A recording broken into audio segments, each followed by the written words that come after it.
Hey everybody, Happy New Year. Welcome back to the Liberty Cast. I'm your host, Big E. I hope everyone had a great holiday break with family and friends who have become family. Now, a lot has happened since we were last together, and we're probably not going to get to it all this time.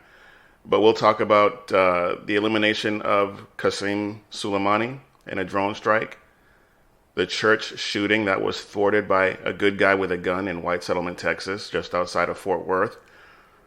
And we're going to continue the discussion of Virginia's Second Amendment sanctuary movement that's spreading to other states like Kentucky, even New Jersey. And then if we have some time, we'll get into a movie review, which is something I haven't had a chance to do lately, and a few other stories if we have some time. We'll get into all of that and a whole lot more on this very first 2020 edition of the Liberty Cast.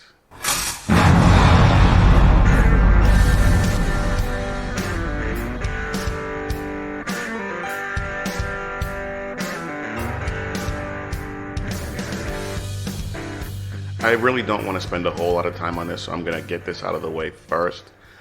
But I do want to make sure that you get everything that you need to know if you haven't heard everything already. But on January 3rd, the president ordered a drone strike that killed General Quassem Soleimani. This guy was a total jihadist POS who was responsible for hundreds, if not thousands, of American deaths. He deserved to die, and no rational human being is mourning his death. But why now? What led to this? So, contrary to the left's assertion, Trump did not do this to distract from any impeachment drama. The vote for impeachment has already taken place. Now, I contend that he hasn't actually been impeached yet because Nancy Pelosi has not presented the articles of impeachment to the Senate. But regardless of that, let me examine exactly what led up to that drone strike. So on December 27th, a U.S. civilian defense contractor was killed in a rocket attack on an Iraqi military base near Kirkuk, Iraq. 4 U.S. service members and 2 Iraqi security force members were also injured in that attack. So on December 29th, the United States retaliated with airstrikes on 5 sites where the Kadeb Hezbollah, which is an Iran-backed militia, and they killed 25 militia members in that retaliation. In a statement issued by the assistant to the Secretary of Defense, Jonathan Hoffman, said that, quote, "The United States and its coalition partners fully respect Iraqi sovereignty and support a strong and independent Iraq. The United States, however, will not be deterred from exercising its right of self-defense. Basically, you hit us, we will hit you back." So on the 30th of December, Iraq is all faux outraged after this airstrike. The Prime Minister declared 3 days of mourning for the people who were killed in those airstrikes. And he claimed that he attempted to stop us from conducting that airstrike, but we said, we'll take that under advisement, and then proceeded to fire those missiles. So then on the 31st, after the funeral for the soldiers, the fighters that were killed in those airstrikes, protesters broke into the United States Embassy compound in Baghdad. They shouted, "Death to America, death to Israel," started to throw debris over the walls. Then they broke into the compound and set an area, the reception area, I believe, on fire. Covered the embassy wall with militia flags and graffiti. And the Iraqi forces didn't even try to stop them. They just let them walk past the checkpoint. Now, here is where a lot of leftists have tried to spin this into a Benghazi type situation for the president. But here is why that is not an apt comparison. President Trump actually responded. He didn't try to blame it on some BS excuse like a video. He sent in Marines and he sent soldiers from the 82nd Airborne. Also, no one died. That is a big difference. Big. Huge. So then on the 1st, protests resumed. The protesters started a fire on the roof of the reception area where there was a fire the previous day. U.S. troops fired tear gas into the crowd to disperse it. But then later on that day, at the behest of the Iraqi government, the militia leaders asked the demonstrators to end the protest. The militia leaders claim that their message has been received. One militia supporter is quoted as saying, "After achieving the intended aim, we pulled out from this place triumphantly. We rubbed America's nose in the dirt." Oh, not so fast, my friend. Because on January 3rd, the president orders the strike that kills Soleimani. Soleimani was the mastermind behind the protests. Mastermind might be a bit much, but he's the guy that was behind it. This was not an assassination, no matter what the left tries to tell you. It's not. This was retaliation on an enemy combatant. So regardless of the left spin, regardless of what some Iraqi officials say, and of course Iran's foreign minister, Javad Zarif, called it an act of international terrorism and said that the move was an extremely dangerous and foolish escalation. Please. Now, also killed in the drone strike that day was Abu Mahdi al-Muhandis. He is the leader of the Kateb Hezbollah, also known as the Popular Mobilization Forces. This guy was directly responsible for the attack that killed the American contractor, which was the catalyst for this entire episode. Now, in the face of the left's ridiculous faux outrage and concern for this retaliation, not to mention Rose McGowan's ridiculous apology, which we'll come back to here in a minute, President Trump held a press conference where he gave about a 4 or 5 minute speech. And in that speech, he said this. We took action last night to stop a war. We did not take action to start a war. I have deep respect for the Iranian people. We do not seek regime change. However, the Iranian regime's aggression in the region, including the use of proxy fighters to destabilize its neighbors, must end, and it must end now.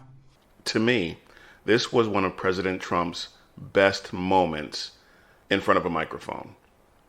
It probably wasn't his best speech ever in his presidency, but it was up there. It was really, really well done, well written, and well delivered. It's only about 4 or 5 minutes long. I encourage you, if you have not heard it, to check it out, because it's worth it.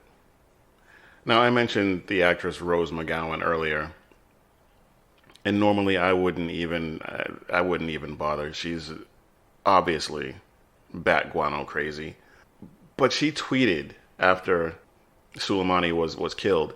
She tweeted, "Dear Iran, the USA has disrespected your country, your flag, your people. 52% of us humbly apologize.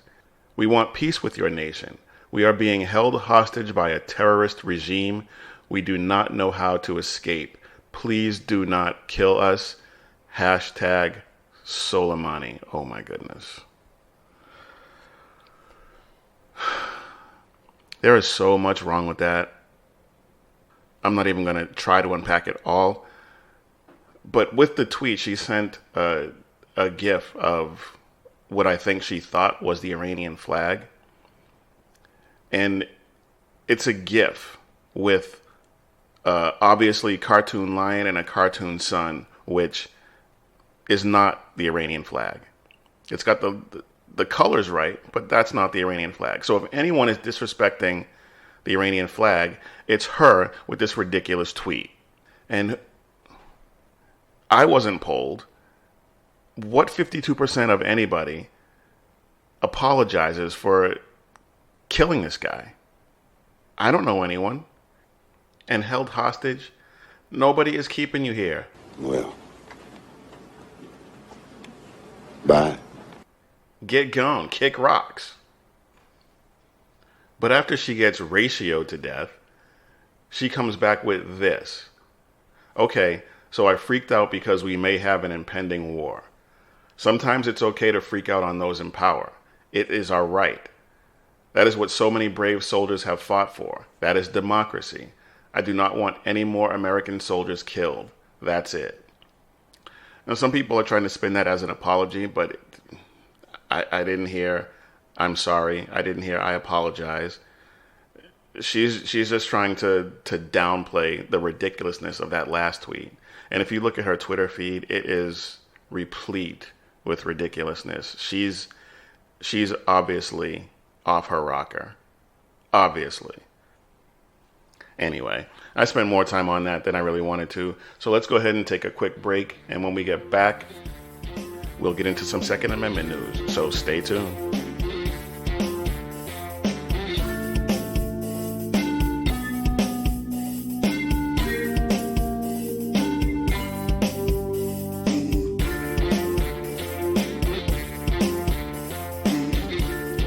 A well-regulated militia being necessary to the security of a free state, the right of the people to keep and bear arms shall not be infringed. Now, I'm sure you've heard by now that there was a shooting at the West Highway Church of Christ in White Settlement, Texas. And I don't even want to get started on what people were saying about the name of the town, but whatever. But last week, a gunman in disguise, fake beard, wig, long coat, walks into that church with the intention to kill people. Now, you've heard of it, but did you notice how long it was in the news cycle? Not very long. People are not talking about it like some of the other church shootings and mass shootings that have taken place over the past few years. Why do you think that is? Well, of course, you know why. It's because this story did not advance the left's anti-gun, anti-constitution agenda. It didn't advance the agenda because the shooter used the wrong weapon and the incident ended with the wrong outcome. Now, 2 members of the church did tragically lose their lives, and that's terribly sad. But if Jack Wilson had not been there, or if the Bidens and Bloombergs of the world had their way, no one there would have been allowed to exercise their right to carry their legally owned firearm. And a whole lot more than 2 people would have died. That would have fit the narrative. And that would probably still have it dominating the news cycle. As it happens, though, Jack Wilson was there. Governor Abbott did sign into law a law that allowed people to carry weapons in places of worship. But Jack Wilson was there. And he managed a headshot on a moving target from about 50 feet away. 1 shot, incident over. 6 seconds. Now, they tried to spin it and say that he was an exception rather than the rule when it came to concealed carry holders. He was former law enforcement. He's a firearms instructor. He owns a range. But responsible gun owners take it seriously. They train. They may not be as trained as Jack Wilson, understood. I know I'm not. But they take it seriously nonetheless. Now, Elvia Diaz, in her piece in USA Today, I think she actually writes for the Arizona Republic. She says in her piece, quote, "But have we really reached a point when each of us needs to carry a firearm anywhere we go?" Yes, absolutely. Anyone paying attention knows the answer is a resounding yes. Well, anyone who's paying attention and who is not afraid of inanimate objects because you never know what can happen at any given moment. Obviously, nobody goes around hoping for a violent confrontation where they may have to shoot someone. But it's better to have it and not need it than to need it and not have it. And if you're in that latter category, that's another spot no one wants to be in. But that is exactly what totalitarian hypocrite Mike Bloomberg wants. It may be true, I wasn't there, I don't know the facts, that somebody in the congregation had their own gun and killed the person who murdered two other people, but it's the job of law enforcement to have guns and to decide when to shoot. You just do not want the average citizen carrying a gun in a crowded place. Now, longtime listeners of this show will remember a conversation I had with someone who I've known for a long time. We were talking about guns. This was after one of the previous incident a few years ago. And I was told then by this person, if it's your time, it's your time, and you can't stop it. And that is exactly what Bloomberg is saying here right now. Because his attitude is, Jack Wilson should not have been there and should not have been able to stop that incident when he did. That is the job of law enforcement. This ended in 6 seconds.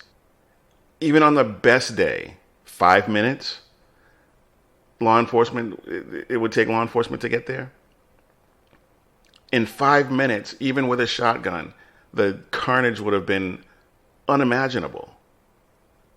And he's saying, it's the job of law enforcement. Just wait. You don't need a gun. Please. This guy's surrounded by armed security at all times. So his life is more important than yours. Because he's able to pay for somebody to take that responsibility for his life. Whereas people like you and me, we want to take that responsibility for ourselves. We're our own first responders. And so Jack Wilson and the other parishioners who were in there, if you've seen the video, you see at least 4 or 5 other people, maybe 5 or 6 other people with guns, waiting to see what might happen. Ready to respond if necessary. By the time the cops got there, it was long over. Come on. Now, I said in my piece on the LibertyCast website that the left does not care about your safety. I've been saying that for a long time now. But their reaction to this hero's actions further illustrates that they are more concerned about taking your guns than they are with anyone's safety. Remember Rahm Emanuel's famous line about never letting a good crisis go to waste? So when a successful defensive gun use scenario plays out, all they do is pick it apart and try to spin it in their favor. And say, see, this guy, he's not your average concealed carry holder. He's somebody you would want, but the people he might train also in the congregation, they don't need it. The average person who takes their safety seriously, who trains with their firearms, they don't need their guns. That's what they're saying. But you and I are not buying that, are we? These people piss me off so much, it's not even funny. But let's move on, because I want to talk about Virginia. Again, yes, we've been talking about Virginia a lot lately, but there's a lot to talk about. Now, we all know that Virginia has been on a push to declare itself, county by county, a Second Amendment sanctuary. And before the holiday break, we talked about it a lot. Now there are over 100 localities in Virginia that have passed Second Amendment sanctuary resolutions or ordinances.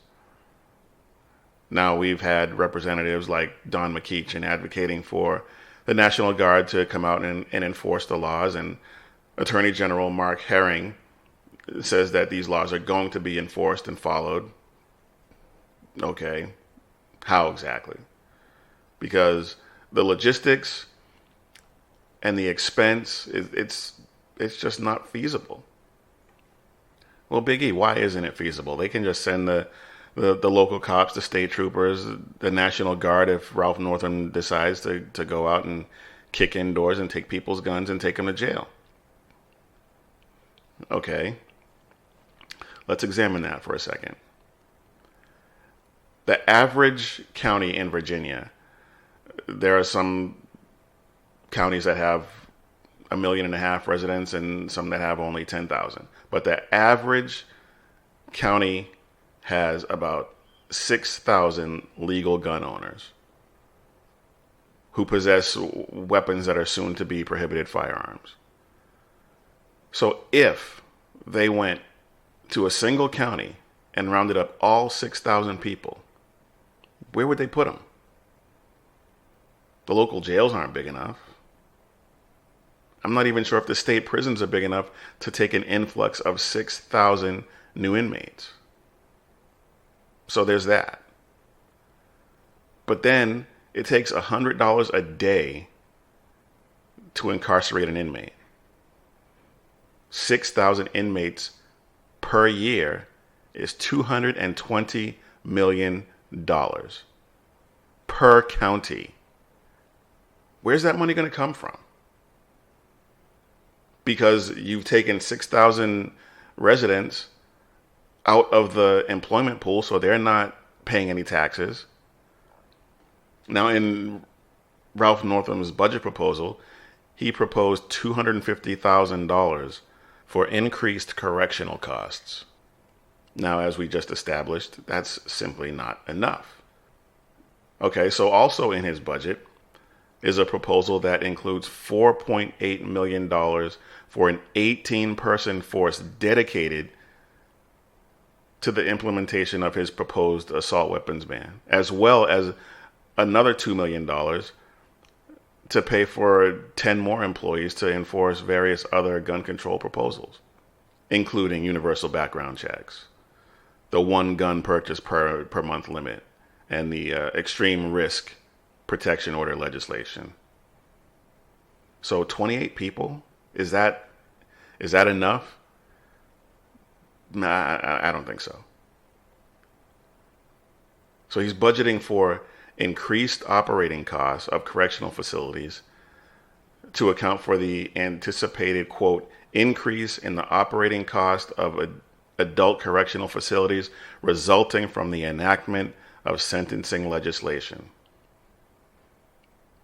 So basically, he's jailing previously law-abiding gun owners with the stroke of a pen. But this is just typical leftist behavior. What's good for me is not good for you. A leftist can get away with pretty much anything, but let a conservative or somebody who just disagrees with them try to do that same thing, and then all hell breaks loose. Now, Virginia is a Dillon Rule state. And I don't know if you're not familiar with that, I'll explain. The Dillon Rule is a legal doctrine that says that local governments do not have the authority to overrule state legislation, even if they believe it is unconstitutional. It assumes that any law passed by the state legislature is constitutional. But it's a little late for that, because Mark Herring and other Commonwealth's attorneys have exercised discretion to enforce or not enforce laws that they don't think are legitimate, like marijuana laws.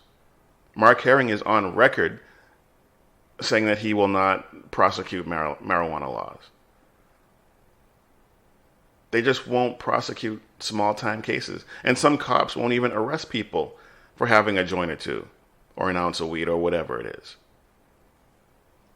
But this is going to be a nasty fight in Virginia. And I'm not talking about it being a war or the boogaloo, as you see these memes going around the internet about the boogaloo's coming and it's going to start in Virginia. Pump the brakes on that just a bit. There's a lot of runway between where we're at and there. So let's just let the system play out for now. I'm not saying it will never happen, but I think we have a long way to go before it reaches that pitch.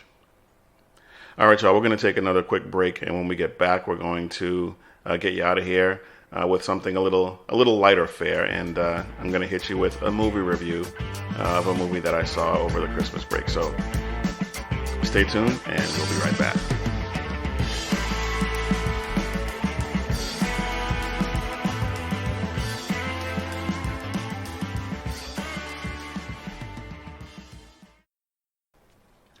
All right, before we get to the movie review and get you out of here, I just wanted to real quick tell you about this case here in Texas of an 11-month-old girl by the name of Tinsley Lewis. She was born with a number of birth defects, including congenital heart disease. She was born prematurely, found to have a rare condition called Ebstein's anomaly, which is when the right heart valve sits lower than normal, causing the heart not to be able to pump blood properly, and blood ends up flowing backward through the heart. It sounds excruciating. But then the left side of the heart has to work harder, causing that side to enlarge and the heart to weaken. Then the weakening of the heart causes pulmonary hypertension. It's just a laundry list of issues that this little girl is suffering through right now. But she's being treated. And according to the hospital, she's in near constant sedation, although her family reports that that is not the case. But the hospital says that if she were brought out of sedation, her heart would work too hard and simply stop beating. She has sepsis. It's just a real tragic situation all around.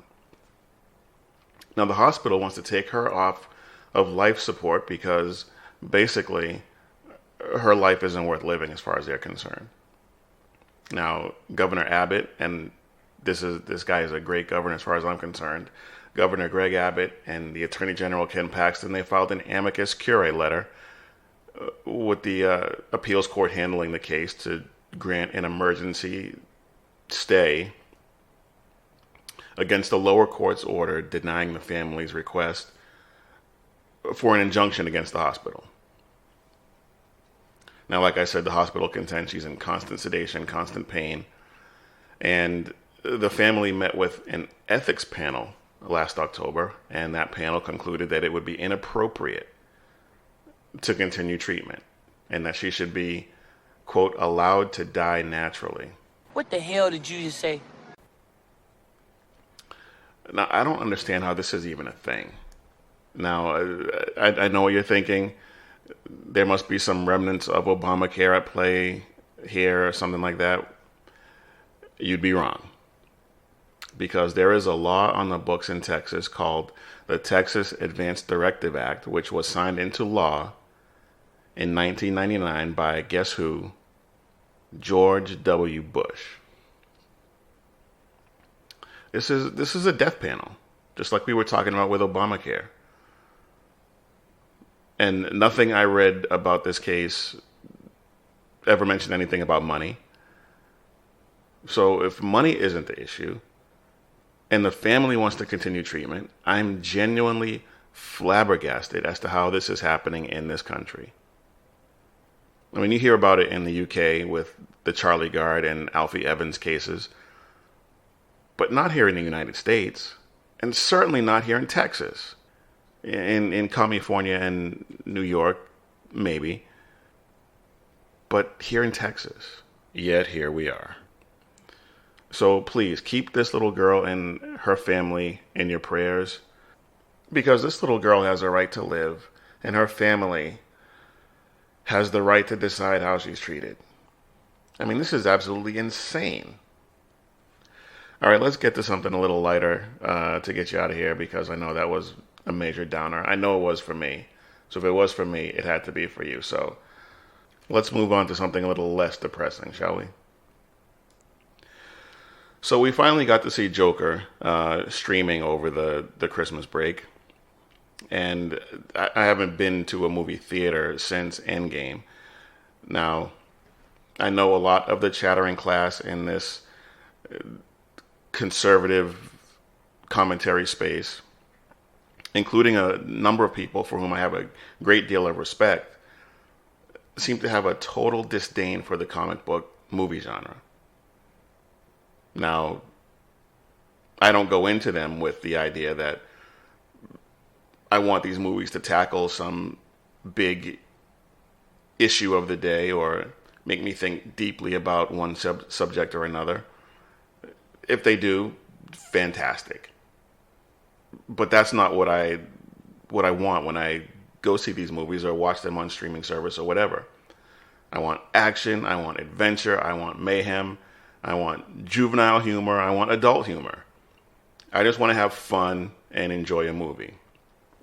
Especially those in the comic book genre. Now, I understand that some movies are not meant for you to have fun with, and I get that. The Joker was one such movie. Now, in the run-up to this movie, they made a point to say that it was set in Gotham and that Joaquin Phoenix's character evolves or devolves into the Joker. Hang on, let me back up a second. When the movie was announced, I was excited. After seeing the trailers and hearing that it wasn't going to be a legit part of the DC extended universe, I was a little less excited. And then after it came out and hearing word of mouth, I had almost no interest in seeing it whatsoever. And so we decided to wait until it was out on streaming.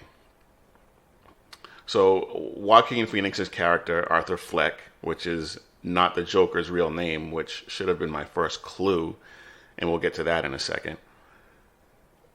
Over the course of the movie, he devolves into madness and adopts the Joker persona that we all know. Purple suit, yellow vest, green hair. But as this is happening, you don't really believe it, because in the Batman universe, Batman's original claim to fame is that he is the world's greatest detective. He's a genius-level intellect. He's DC's Tony Stark. Genius, billionaire, playboy, philanthropist. So in Batman's rogues gallery, the Joker is his nemesis. The Joker is a worthy intellectual adversary. Because in the source material, Jack Napier, who is the Joker's real name in that source material, is a genius-level intellect with a background in chemical engineering. The guy in this movie shows no signs of that intellect whatsoever. So the only thing that really makes this a comic book movie is that it's called The Joker and that it's set in Gotham. It could have been called anything and set anywhere and probably would have been a little more enjoyable for me. Now, don't get me wrong. It's a good movie. It's worth the watch if you haven't seen it. A lot of people have gone bananas over it, said it's a masterpiece, the greatest comic book movie ever made, blah, blah, blah. I'm not there. It's a good movie, but it's not an origin story of the DCEU's Joker. It's just not. But again, even if you're not a fan of the comic book movie genre, it's worth the watch because aside from, like I said, the name and, well, aside from the name and where it's set, it's really not your typical comic book movie. So I think you'll enjoy it. But that's enough of that. I don't want to nerd out on you guys too much because we still have The Mandalorian, Baby Yoda, and The Rise of Skywalker to talk about. So anyway, folks, that's our show. Thank you all for tuning in. I really appreciate it. We actually had some really good traffic on some of our older shows over the break, so thank you for that as well. But please share with your friends, spread the word. This is a big year for us, and we need to make sure we get the word out before the election. But you can subscribe to the show on Spreaker, Spotify, SoundCloud, iTunes, iHeartRadio, wherever you like to get your podcast from. You can find us there. Like us, subscribe, leave a review. I really appreciate your feedback. But you can also find us on social media, Facebook, Instagram, Twitter, and Parlay at The Liberty Cast on all 4 platforms. So hit us up. But again, folks, thank you all for listening. And until next time, keep your head on a swivel and stay safe, everybody.